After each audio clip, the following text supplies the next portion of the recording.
This is the story of 101 Dalmatians. You can read along with me in your book. You will know it is time to turn the page when the chimes ring like this. Let's begin now. Hello, my name is Pongo, and I'm a Dalmatian. That's a stylish dog with spots. I live in London with my master, Roger. He's a clever fellow who writes songs all day long. That gets rather dull after a while, but at least we take a walk in the park every day. It was in the park, in fact, that I spotted my perfect mate, Perdita, a beautiful lady Dalmatian. Her owner was a lovely young woman named Anita, but Roger didn't even notice her. I couldn't let this chance go by. Pulling at my leash, I raced in front of Anita. Pongo, where are you? Oh, I beg your pardon, miss. And so you could say that I brought Roger and Anita together. Soon they were husband and wife. Perdita and I couldn't have been happier. After that, life was far from dull. Our first chore was to turn Roger's messy bachelor flat into a real household. It was no easy task. I suppose that's why we hired Nanny, our cook and housekeeper. Soon the place was the perfect home for two couples just starting out. Life was grand. And one day, Perdita gave me wonderful news. Pongo, dear, we're expecting puppies.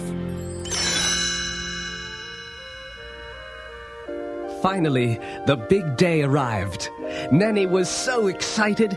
Mr., Mrs., the little ones are here. We rushed into the kitchen.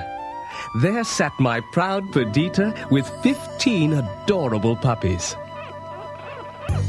Roger and I danced around the room.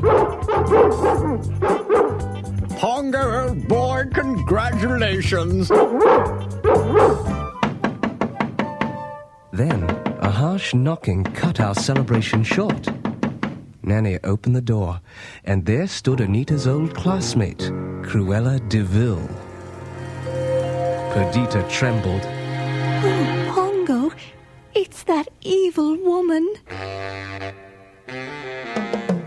Cruella swept into the kitchen, wrapped in expensive furs. Anita, darling, I heard you were expecting Dalmatian puppies. I'll buy every single one of them.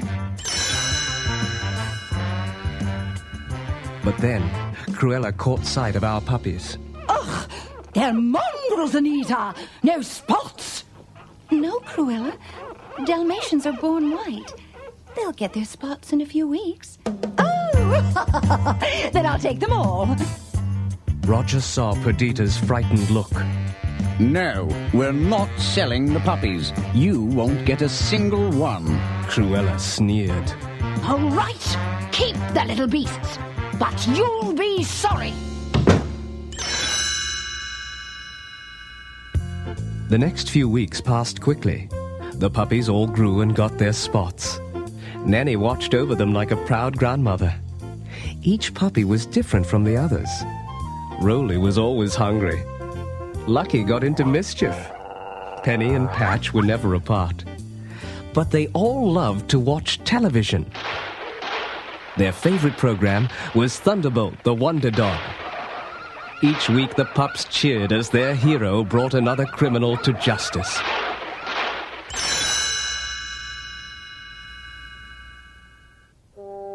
One winter evening, Anita, Roger, Perdita, and I went for a walk in the park. The puppies were left at home under the watchful eye of Nanny. While we were gone, two suspicious-looking men knocked at the door. Excuse me, madam. We are here to read the electric meter. Oh, no, you're not. No, you can't come in here. But the two pushed their way into the house, locked Nanny in the attic, and stole all the puppies. No one, not even the police, could solve the case. Purdy and I were beside ourselves with grief. I'm afraid it's up to us now.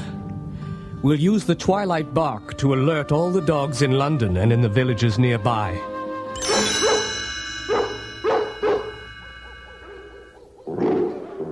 My message passed from dog to dog over the city and through the towns.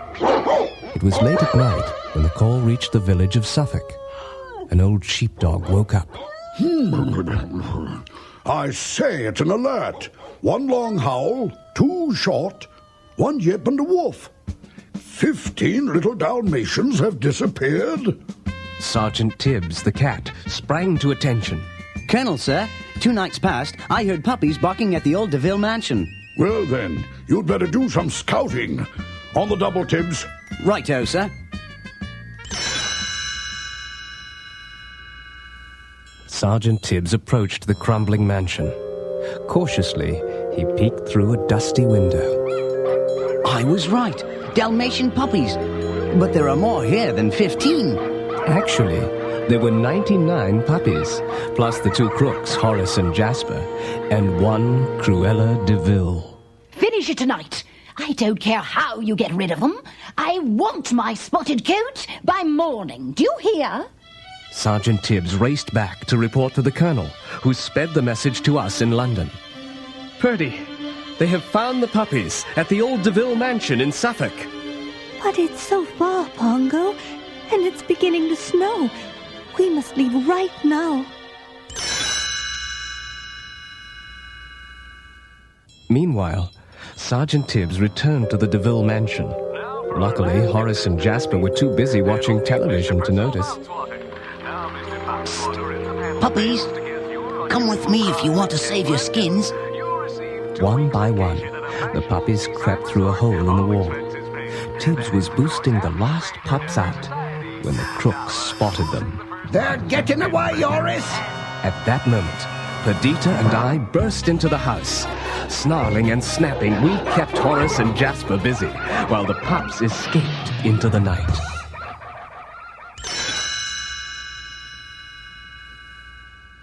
We all headed for the Colonel's old barn, where Purdy stared at the dozens of extra puppies. Why would Cruella want so many, Sergeant Tibbs? She was going to make coats out of them, ma'am. She's a devil, a witch. Oh, Pongo, what'll we do? We have to get all the puppies back to London somehow. Tibbs cocked an ear. Colonel, sir, there's a truck heading this way. Horace and Jasper are following our tracks. We'll hold them off to the bitter end, Sergeant. Pongo, you'd better head out the back way. Horace and Jasper stepped right into the Colonel's trap. As the old sheepdog kept them at bay, Captain the Horse took aim and kicked both the crooks right through the barn wall. Horace and Jasper limped back to the mansion, where they found Cruella waiting for them. You fools! Get in the truck and find those puppies! Meanwhile, we struggled across the snowy countryside looking for shelter.